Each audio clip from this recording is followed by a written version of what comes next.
starting with the onslaught of environmental legislation and protective policies. We now have millions of acres of wilderness areas, so nobody can go in there. That puts 70,000 forest products industry companies out of business.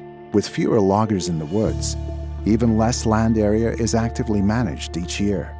Once the loggers were gone, the fuel loads grew dramatically, and without fire to regularly clear them, the forests were reaching a breaking point. In 1987, we had 2,300 lightning strikes strike the West Coast. And they started thousands of acres of fires. But in those days, there were loggers in the woods logging, and we probably put out 3/4 of the fire.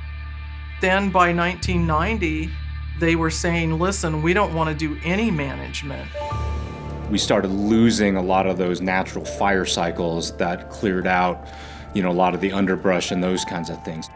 There's data that estimate that even back in the early part of the 1900s, somewhere between 30 and 50 million acres of land would burn every year.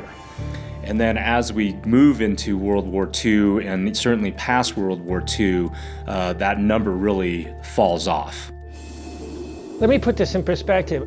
You have the National Park Service, you have the National Wildlife Refuge Service. Forest Service is bigger than both the park system and the refuge system combined, like 193 million acres. It was set up to have forests managed. Tree cutting, businesses, etc. were foundational elements of the management. And that's changed over time as more and more preservation, hands-off, philosophies, so ranging from Smokey the Bear, you got to put out every fire, to you can't cut a tree.